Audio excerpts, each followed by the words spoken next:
In this video I will show you how to make laptop mockup in Photoshop. Now we will go to the image that we need to adjust to the laptop screen. Go to Rectangular Marquee tool. Select the image area. Press Ctrl+C copy.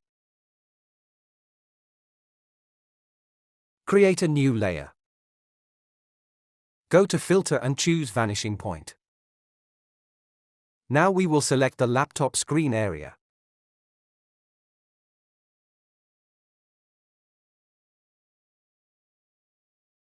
Press Ctrl+V paste.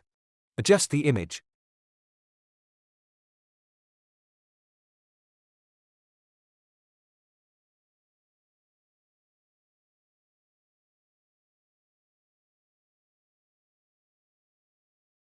Press OK.